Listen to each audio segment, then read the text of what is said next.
Sapagkat sinabi niya, kapag suring ang hadith, ay yun ang aking pinanindigan.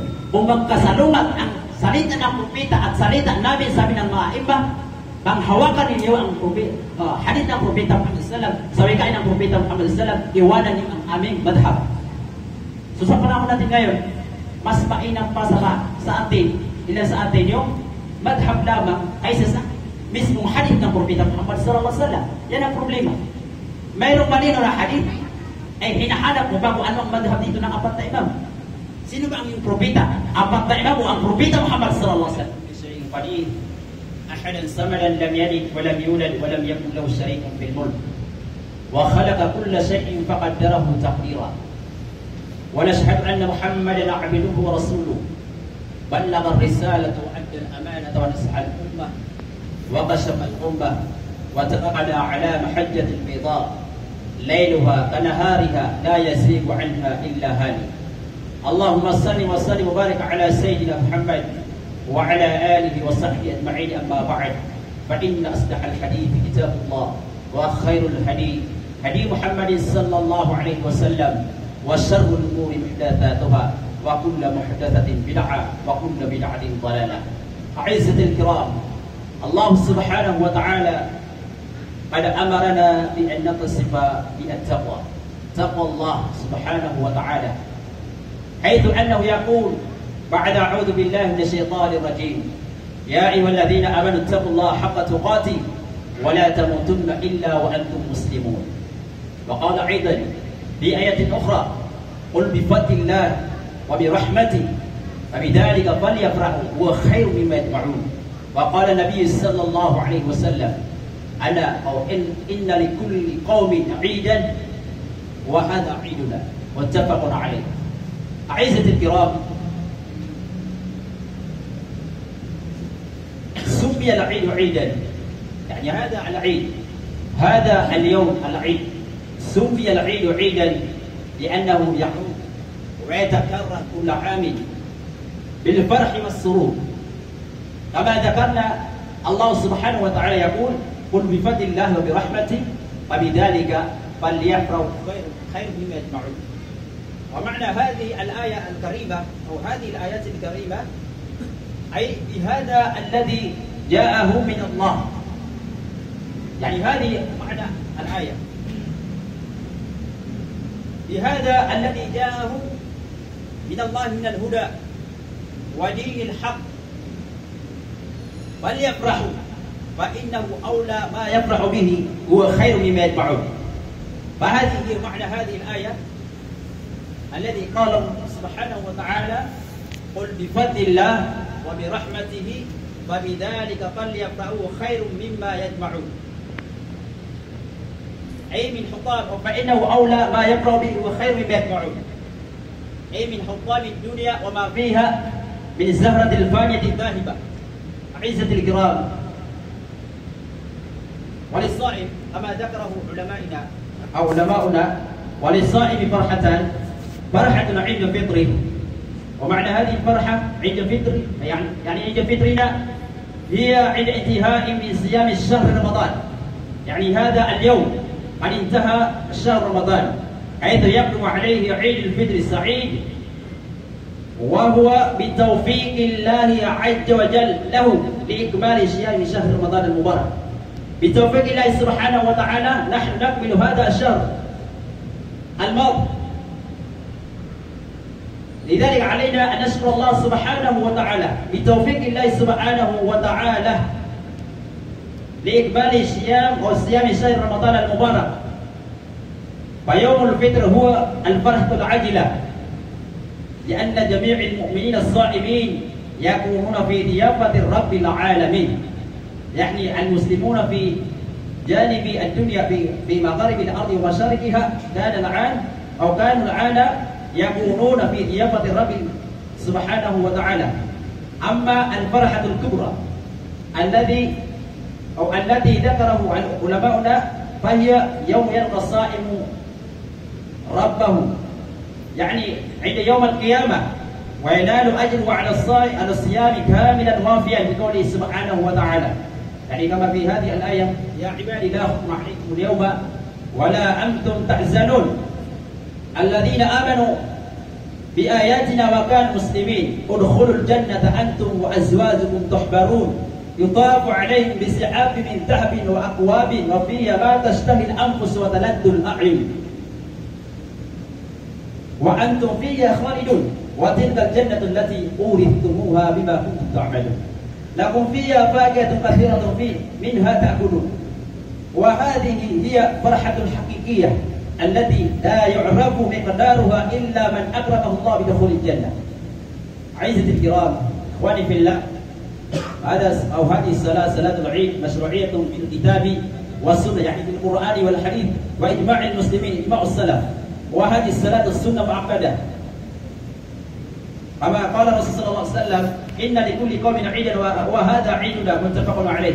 وقد شرعت في السنة الأولى من الهجرة وقيل في السنة الثانية من الهجرة كما رواه أبو داود عن أنس قال قدم الرسول صلى الله عليه وسلم المدينة ولم يومان يلعبون فيهما فقال ما هذان اليومان قالوا كنا نلعب فيهما في الجاهلية، يعني هذا قول الناس في المدينة.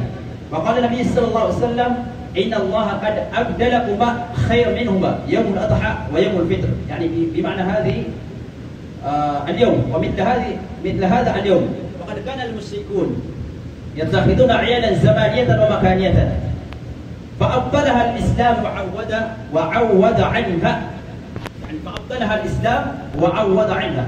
في زمن وفي عصر الجاهلية هناك يومان يلعبون فيهما الناس، ولكن قد أبدلهما الله قال النبي صلى الله عليه وسلم قد أبدلكما خير منهما وعوض عنها عيد الفطر شكرا لله تعالى على أداء هذه العبادة العظيمة.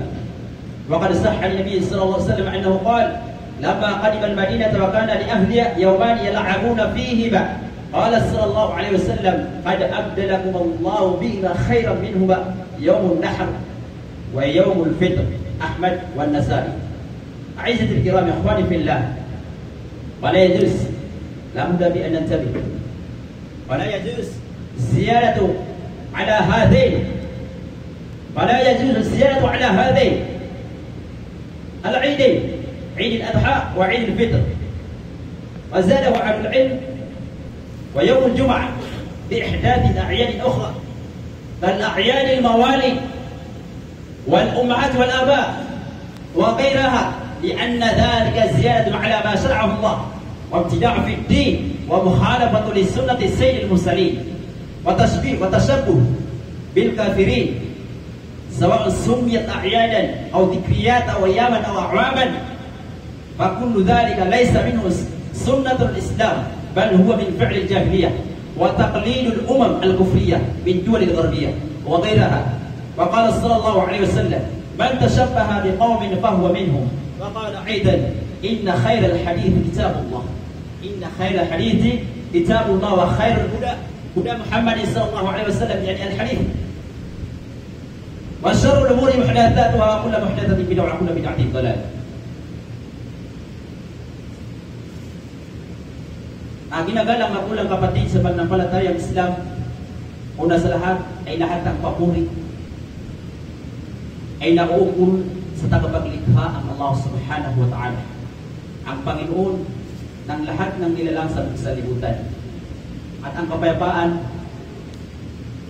ay makamtan ng ating propeta, panghuling propeta na walang iba kundi ang mahal nating propeta Muhammad sallallahu alaihi wasallam. At ang kanyang pamilya, kanyang mga kaibigan, kasamahan, kalugdan nawa sila ng Allah subhanahu wa ta'ala. At lahat ng mga taong sumusunod sa kanyang yapak hanggang sa wakas ng sandaigdigan. Aking mga ginagalang magulang, kapatid sa pananampalatayang Islam, ang araw na ito kung saan nagtitipon-tipon ang mga Muslim, ito ay tinatawag na Eid. Ito ang dapat dito tayo dapat ma-enjoy o dito tayo dapat mag-celebrate dahil ito ang Eid, ito ang pista natin mga Muslim. Ito ang pista ang mga Muslim. Wasumiyat Eidu Eidan. Bakit ito tinawag na Eid? sabi ng mga scholar o butihin nating mga ulama, summi al-Eid 'idan, ito ay tinawag na Eid o pista, pistahan ng mga Muslim, li'annahu ya'udu wa yatakarraru kulla 'amin, sapagkat ito ay nauulit kada taon. Kada taon ay nauulit ito. Isang taon ito nauulit yung Eid al-Fitr. At gayon din yung Eid al-Adha. Ya'udu bil farhi was surur. Nauulit ang ating kasiyahan. Dapat dito tayo ma-enjoy, dito tayo mag-celebrate, at dito tayo masiyahan mga kapatid sa pananampalatayang Islam. Batay sa talatang sinabi ng Allah subhanahu wa ta'ala, qul bi fadlillah wa bi rahmatihi fa bidzalika falyafrahu huwa khairun mimma yajma'un. Ang kahulugan ng talatang ito, sabi ng Allah subhanahu wa ta'ala, ipagpadya o Muhammad, qul bi fadlillah, ipagpadya o Muhammad ang habag ng Allah subhanahu wa ta'ala at ang awa ng Allah subhanahu wa ta'ala, fa bidzalika falyafrahu, sila ay magsiyahan. Sila ay magsiyahan, panatili nila ang kasiyahan sa kanilang buhay. Huwa khairun mimma yatba'un, at ito ay mas mainam kaysa sa kanilang mga yaman na iniipon sa mundong daigdig. O ma'ana hadhihi al-aya, sabi ng mga mufassir, sabi ni Ibn Kathir, isa sa ating mga mufassir, sa kanyang tafsir, wa ma'ana hadhihi al-ayat al-karima, anna bi hadha alladhi ja'ahum min Allah min al-huda wa dinil haqq. Ang kahulugan ng ayat na ito ay naging explanation ng ayat na ito, ay bi hadha alladhi ja'ahum min Allah. Sila ay magsiyahan, panatili nila sa kanilang pasarili ang kasiyahan dito sa mundo. Alladhi ja'ahum min Allah, kung ano ang dumating sa kanila galing sa Allah subhanahu wa ta'ala min al-huda, ng patnubay o guidance mula sa Allah subhanahu wa ta'ala. Ano ito mga kapatid? Yun ay ang banal na Quran. Naging patnubay ng sangkatauhan. Lahat ng mga tao, wadinil haq, at sila ay magsiyahan, panatili nila sa kanilang masari ang kasiyahan. Huwag silang malungkot, sapagkat mayroon silang tunay na relihiyon. Dinil haq.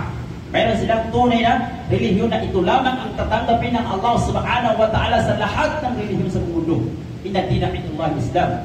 At totohanan, ang tatanggapin lamang ng Allah subhanahu wa ta'ala ang relihiyon ay ang relihiyong Islam lamang sa lahat ng relihiyon dito sa mundo.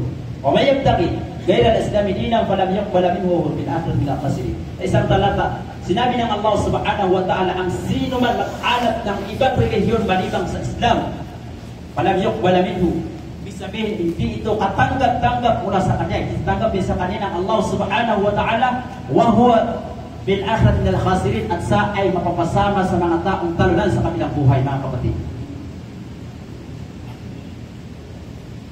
Huwa khair mimma yajma'un, ay min huttamid dunya wa ma fiha min zahratil fajr tahiba. Ito, sabi ng Allah subhanahu wa ta'ala, ito ang mas mainam kaysa lahat ng mga kayamanan dito sa mundo na kanilang iniipon. Bisabihin, ang ating relihiyon, ang Islam, dito tayo dapat masaya kaysa sa mga iniipon nating bagay, mga gawain makamundo, materials na bagay. Ito ay hindi ito mananaig o hindi ito mananatili dito sa mundo, sapagkat ito ay lahat mawawala, mga kapatid, sa pananampalatayang Islam. So yun ang sinabi ng Allah subhanahu wa ta'ala, panatiliin nila sa kanilang mga sarili, panatiliin natin sa ating mga sarili ang pagpapasalamat sa Allah subhanahu wa ta'ala at kasiyahan sa ating buhay, dahil mayroon tayong tunay na patnubay, yun ay ang Quran, at mayroon tayong tunay na relihiyon, yun ay ang Islam, mga kapatid, sa pananampalatayang Islam. Sabi ng ating mga ulama, mga scholar, walisa'in farhatan, pagmamayari ng taong nag-aayon ang dalawang kasiyahan dito sa mundo at gayon din sa kabilang buhay. Farhatun 'inda fitri wa farhatun 'inda intihai min siyam shahr Ramadan. O wali 'inda intihai min siyam shahr Ramadan. Ito ay kasiyahan, ito ay naging happy sila dahil natapos ang buwan ng Ramadan. So ibig sabihin, ang mga tao ngayon sila ay masaya. Masaya ang mga tao dahil natapos na ang Ramadan. Sila ay nagpasalamat sa Allah subhanahu wa ta'ala na kanilang napag-ayunuhan ng buwan ng Ramadan. Wa huwa bitawfiq illa azza wa jalla. Sa pamamagitan ng ito ay bitawfiq illa. Dahil sa tawfiq sa atin ng Allah subhanahu wa ta'ala, tayo ay nagsakripisyo sa loob ng 30 araw. Pagtahajjud, pagsamba sa Allah subhanahu wa ta'ala, pagdikr, pagsala ng tarawih, pagsala ng tahajjud, maghatid ng Quran, tayo ay nagsakripisyo dito. So ito ay bitawfik ng Allah subhanahu wa ta'ala. Ito ay galing sa tawfik ng Allah subhanahu wa ta'ala. Hindi ito makukuha ng lakas ng katawan. Ilan sa mga tao malakas ang kanyang katawan, ngunit hindi sa bigyan ng Allah subhanahu wa ta'ala ng tawfik upang pumunta sa masjid, magsamba, magsala, magtarawih, magtahajjud. Ito ay dahil sa tawfik sa atin ng Allah subhanahu wa ta'ala. Napasama tayo sa mga tao na binigyan ng Allah subhanahu wa ta'ala ng tawfik.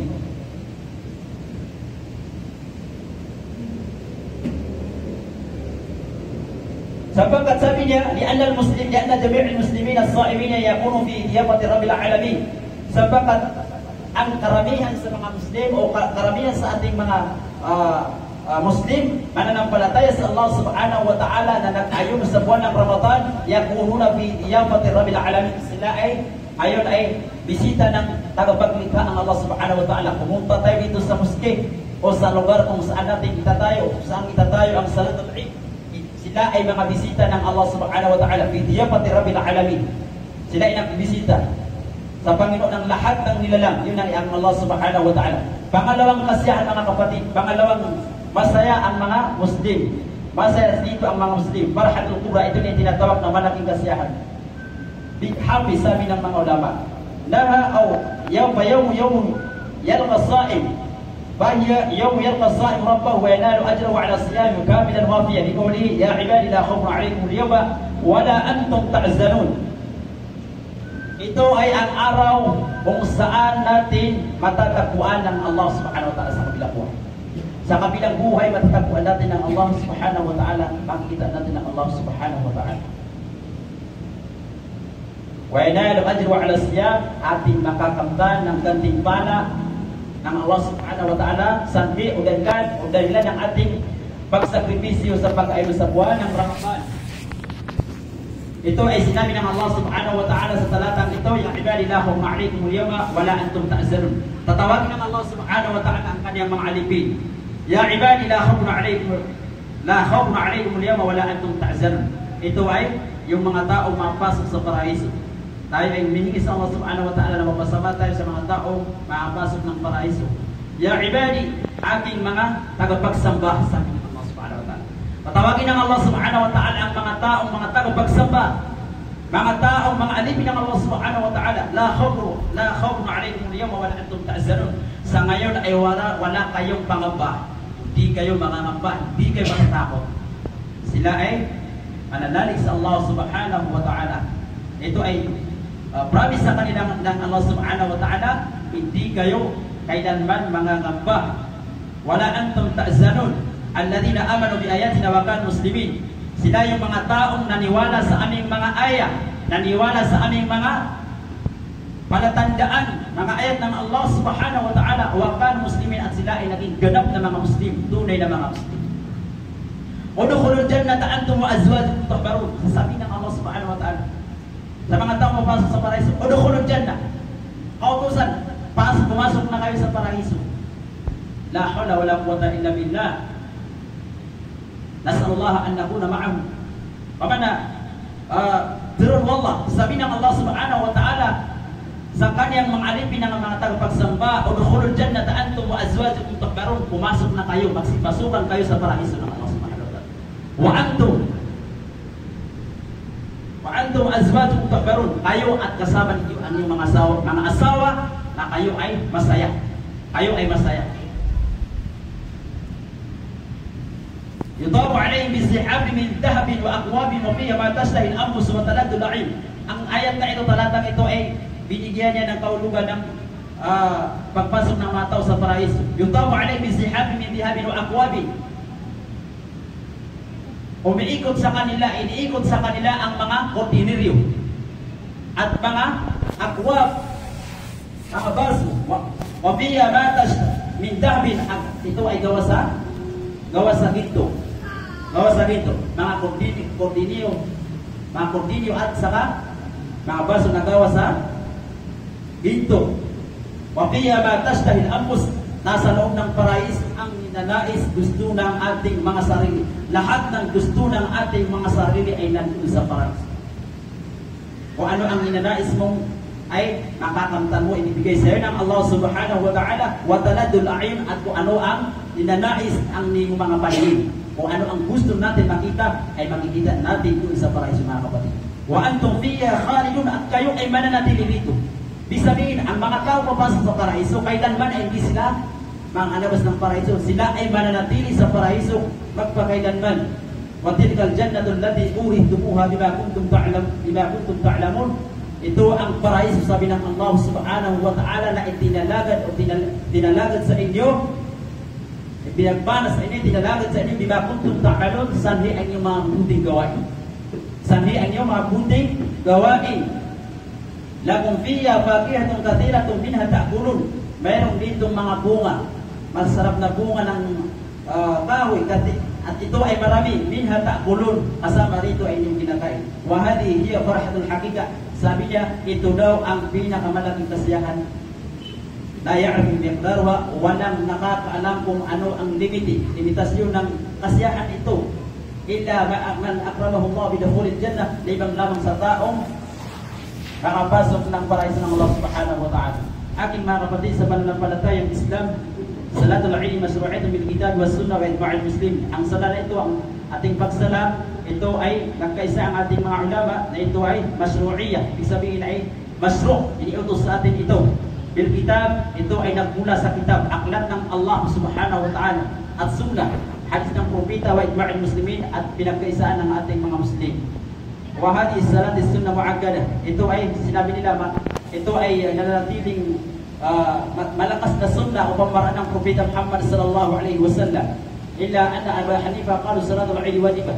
Ang mga ulama na sumusunod kay Abu Hanifa, sila inaghatod na ito ay wajibah, kinakailangan o obligado.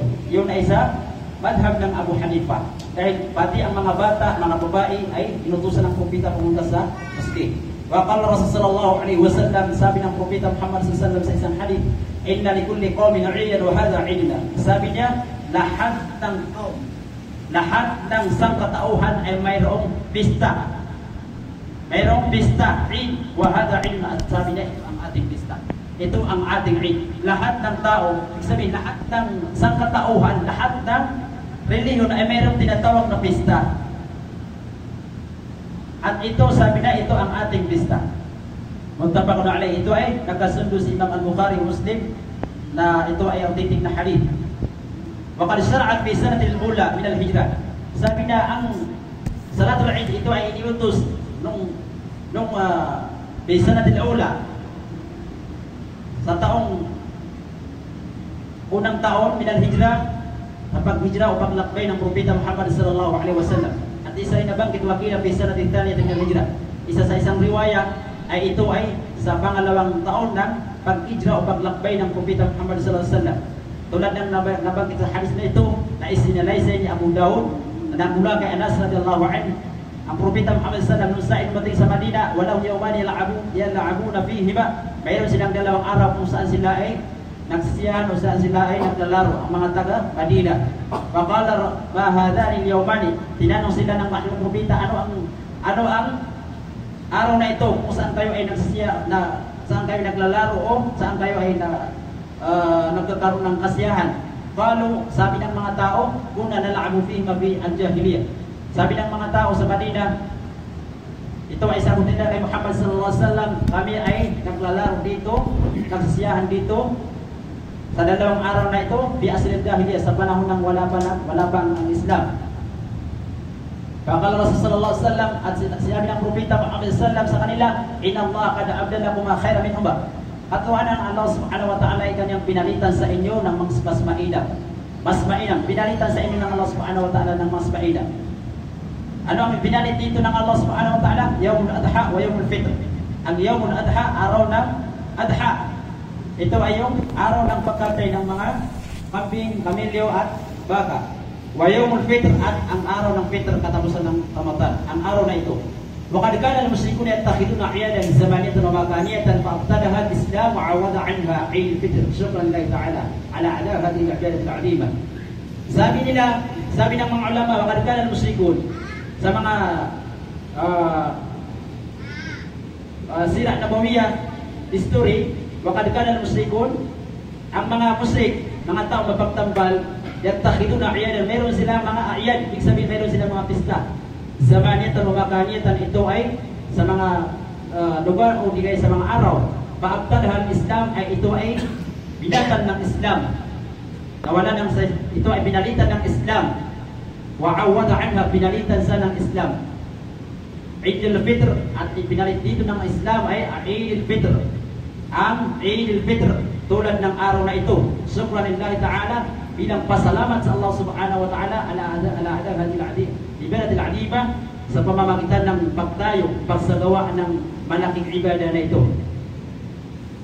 Aking mga kapatid sa pananampalatayang Islam, kinakailangan natin ito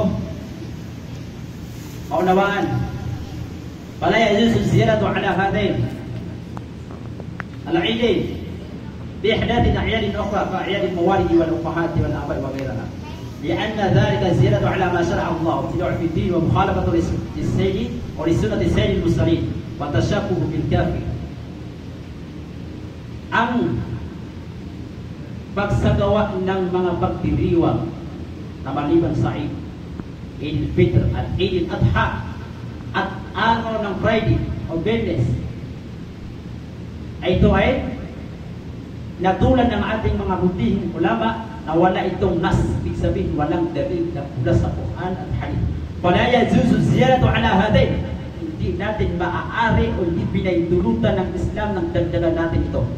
Ibig sabihin, hindi pinaitulutan ng Islam ng dagdagan ng Salatul Eid, pagdiriwang sa araw ng Eid, kung saan ito ay pinagpala sa ating Allah subhanahu wa ta'ala, pinagpala ng Eid, at pagdiriwang sa araw ng Adha at sa araw ng Friday. Ibig sabihin, hindi natin ito maaaring dagdagan.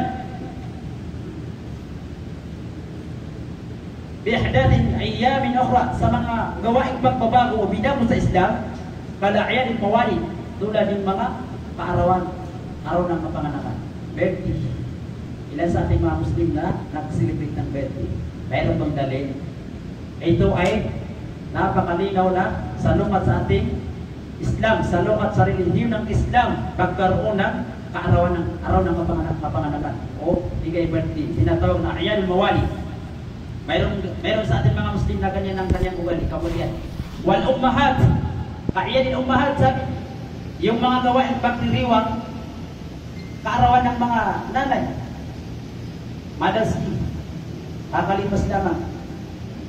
Wal aba, Mother's Day, wakaila, mga gawain ba, malibang dito, o iba pa dito.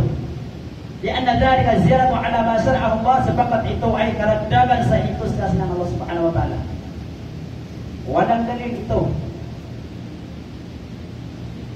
Ang pagmamahal sa magulang ay hindi lang sa natin sa ating mga magulang ay hindi lang sa araw na tinatawag na Mother's Day o di kaya Mother's Day.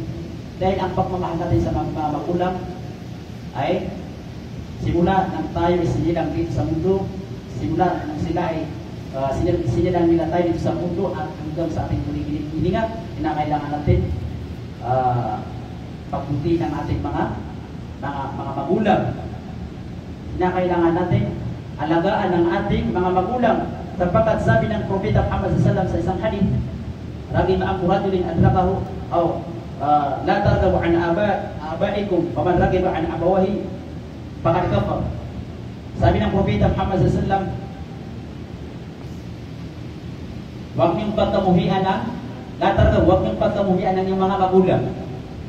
Huwag niyong pagkamuhian ng iyong mga magulang. Sa sinong taong kanyang pagkamuhian ng kanyang magulang, katotohanan sa nakapagtakwil.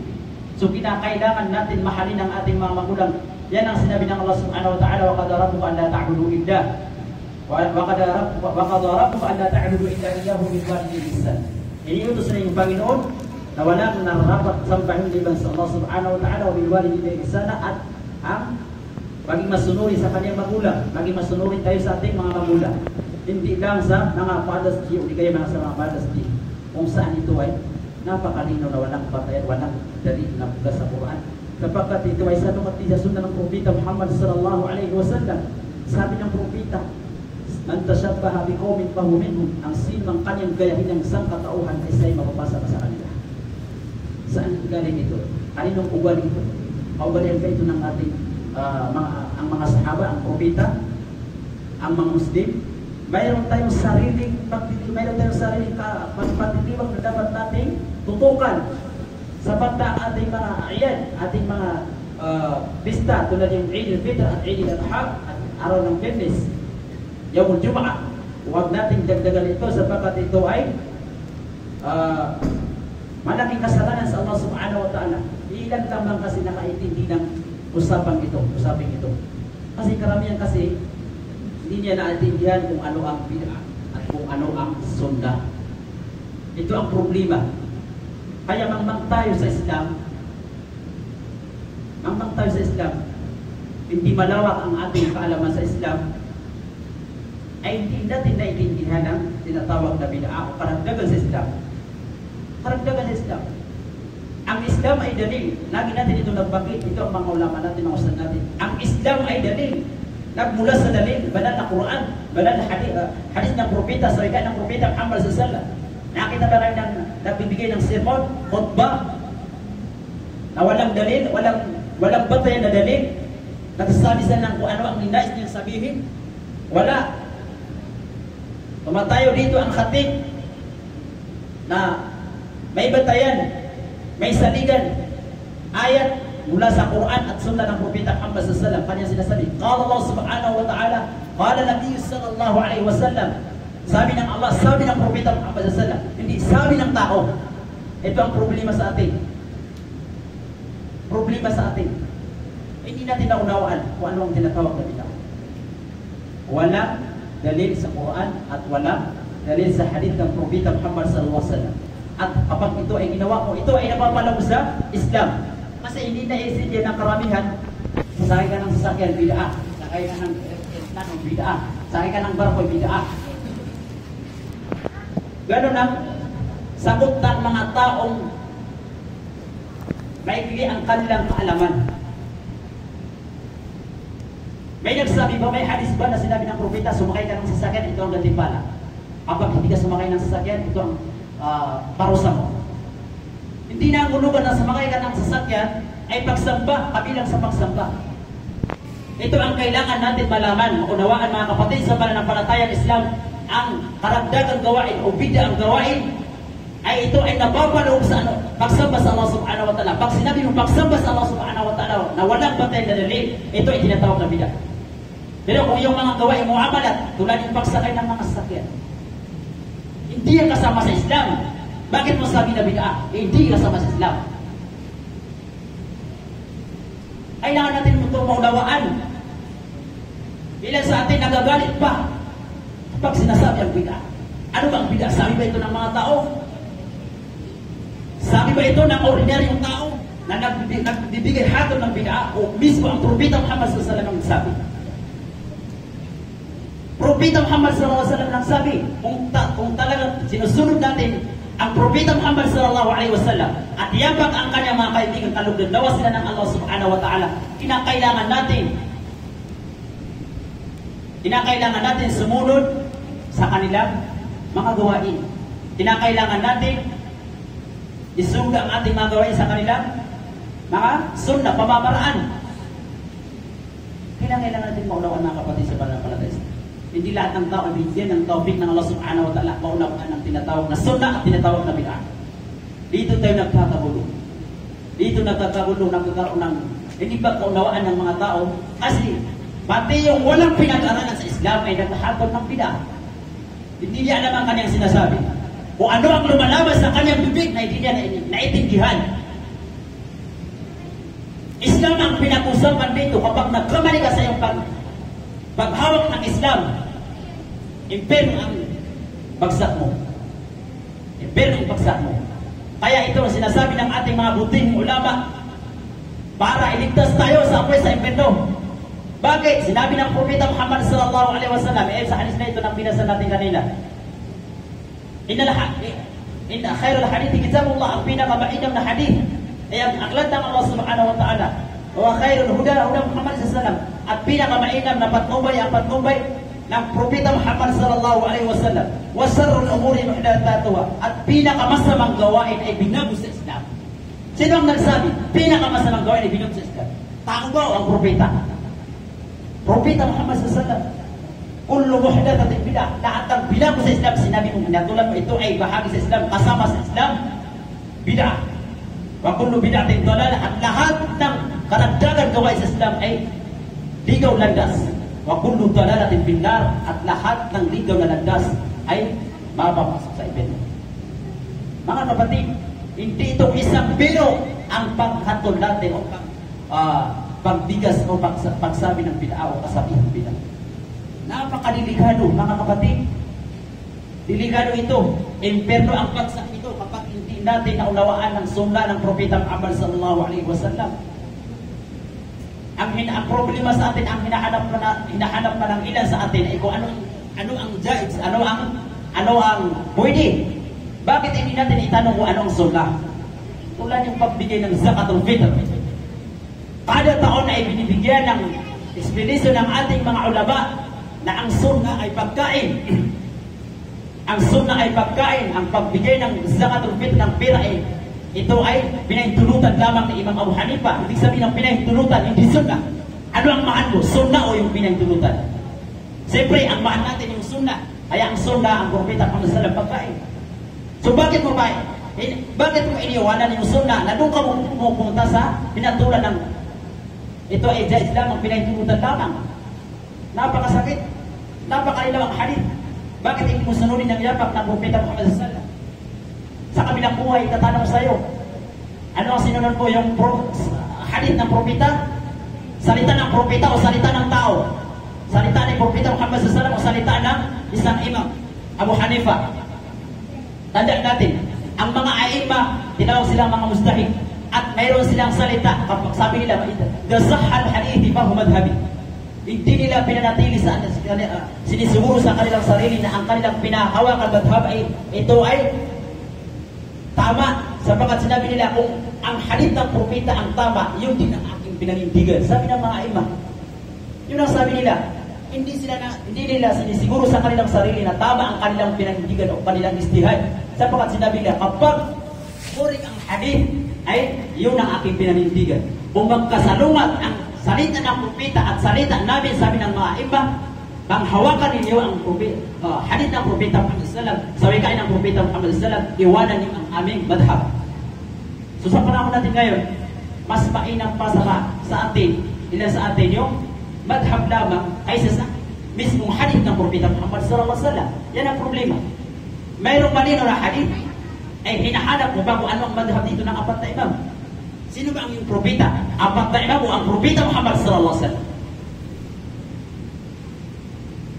Mga kapatid sa pananampalatayang Islam, sana ay maunawaan natin ang ating Islam. Palawakin natin ang ating kaalaman sa Islam na sa ganun ay maisabuhay natin ng tama ang ating pagsamba sa Allah subhanahu wa ta'ala. Sa panahon natin ngayon, maraming klase, maraming uling pagsamba sa Allah subhanahu wa ta'ala na naganap dito sa mundong ibabaw na walang asal, wala sa pamaraan ng Propeta Muhammad sallallahu alaihi wasallam.